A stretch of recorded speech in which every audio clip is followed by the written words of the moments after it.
अस्सलामुअलैकुम दोस्तों, आज की इस वीडियो में मैं बात करने वाला हूँ एंटिटी के बारे में, एट्रीब्यूट्स के बारे में और रिलेशनशिप के बारे में कि डेटाबेस के अंदर एंटिटी क्या है, एट्रीब्यूट्स क्या हैं और रिलेशनशिप क्या हैं। तो बगैर टाइम ज़ाया किए चलिए शुरू करते हैं। तो सबसे पहले बात करते हैं एंटिटी के बारे में। एंटिटी या फिर ऑब्जेक्ट, एंटिटी को ऑब्जेक्ट भी हम कह सकते हैं या फिर एंटिटी। तो होती क्या है ये? फ़र्ज़ करो एक स्टूडेंट है, हमने एक डेटाबेस बनाया। डेटाबेस का तो आपको मैंने पहले लेक्चर में डिस्क्राइब किया हुआ है कि डेटाबेस डाटा को स्टोर करने के लिए इस्तेमाल किया जाता है। तो हमने एक कॉलेज के लिए डेटाबेस बनाया जिसमें हमने स्टूडेंट्स का डाटा स्टोर करना है। तो कॉलेज में स्टूडेंट है, फ़र्ज़ करो एक नाम जिसका है अली नाम का एक स्टूडेंट है। तो हमने वो जो डाटा जो है उसके बारे में सेव करना है। अब क्या होगा, सबसे पहले डाटा सेव करना होगा तो किसके बारे में करना है? वो पर्सन के बारे में। वो पर्सन कौन है? अली। अब ये जो अली है ये हमारी एंटिटी होगी। ये जो अली है ये हमारा ऑब्जेक्ट होगा या फिर एंटिटी होगी। तो फ़र्ज़ करें हमने एक शोरूम है तो उसके लिए एक डेटाबेस बनाया। शोरूम वालों ने हमें कहा डेटाबेस बना के दिया जाए ताकि हमें पता चले कि हमारी अर्निंग कितनी हो रही है, कितनी हमारी जो गाड़ियाँ जा रही हैं सेल हो रही हैं और कितनी जो है हम ख़रीद रहे हैं। एक साल के अंदर अंदर हम इसका एनालिसिस कर सकें। तो क्या हुआ, तो एक कार के नाम से उन्होंने एंटिटी बनाई, तो उसके बारे में सारी इंफॉर्मेशन रखेंगे। अब कार जो होगी वो कोई ऑब्जेक्ट होगा या फिर एंटिटी होगी। अब लफ्ज़ी तौर पर पढ़ते हैं कि एंटिटी या ऑब्जेक्ट क्या होता है। ये था हमारी कॉन्सेप्ट, ये एग्जांपल बताई पहले। तो अब लफ्ज़ी तौर पर पढ़ते हैं, anything that is participating in this system is known as data, entity और ऑब्जेक्ट। सिस्टम के अंदर, सिस्टम क्या है? Database system. सिस्टम के अंदर कोई भी चीज़ जो पार्टिसिपेट करती है दैट इज़ कॉल्ड एंटिटी और ऑब्जेक्ट। अब नीचे वाली लाइन से सही कॉन्सेप्ट आपको समझ में आएगा। An entity can be a person, place, thing और event for which data collected and maintained in this system. Entity जो है कोई आदमी भी हो सकता है, कोई जगह का नाम भी हो सकता है, कोई चीज़ भी हो सकती है।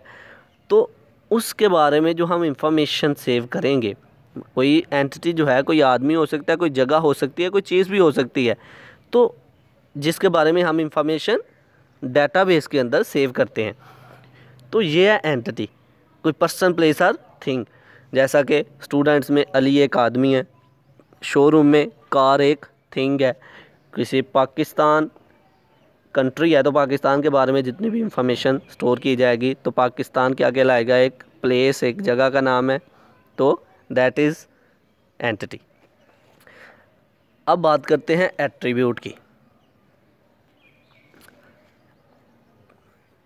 दो एग्जांपल्स को लेके चल रहे हैं हम। स्टूडेंट क्या था जिसका नाम अली। अब अली का नाम हमने रखा।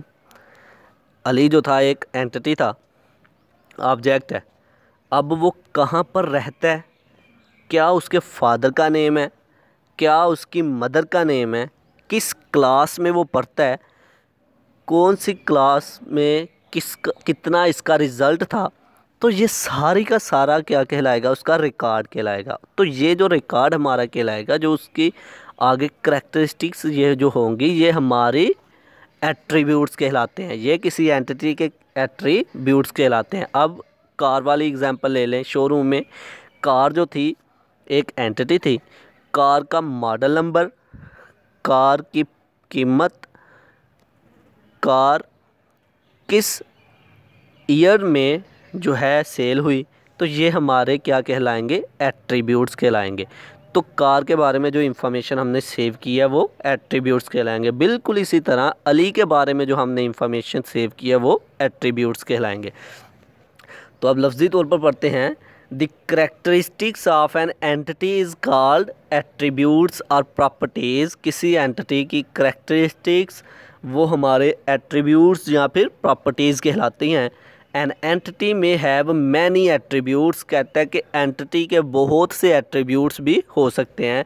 नीचे एग्जांपल में मैंने वैसे लिखा हुआ है कि एंटिटी इज इक्वल टू एक कस्टमर, कि एक कस्टमर के नाम से हमने एक एंटिटी बनाई, कस्टमर के नाम से एक एंटिटी बनी। अब कस्टमर की आईडी, कस्टमर का फर्स्ट नेम, कस्टमर का surname, date of birth, address, phone number, ये सारे के सारे क्या हैं, एट्रीब्यूट्स हैं।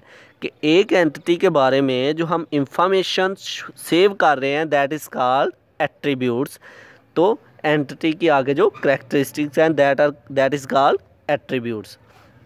अब हम बात करते हैं रिलेशनशिप। रिलेशनशिप क्या हो सकता है?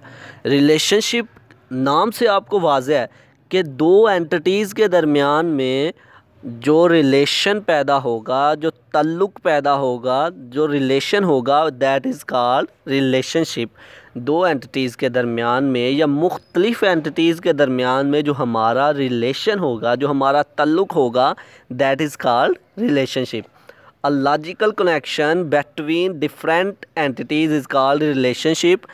मुख्तलिफ एंटिटीज़ के दरमियान जो कनेक्शन क्रिएट किया जाता है that is called relationship. The relationship indicate how the entities are connected are related to each other. Relationship ये वाज़िया करता है, ये ज़ाहिर करता है, ये रिप्रेजेंट करता है कि किस तरह जो है एंटिटीज़ एक दूसरे के साथ कनेक्टेड हैं।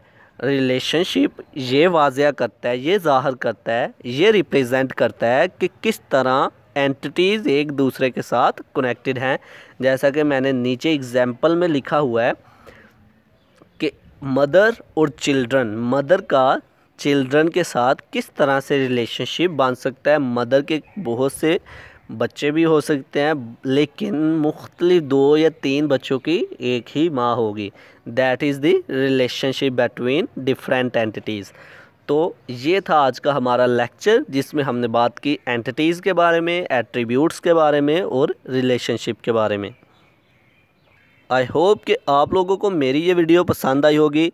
Like this video, share this video and comment below this video. If you have any question, thanks for watching. Subscribe Focus Group. Allah Hafiz.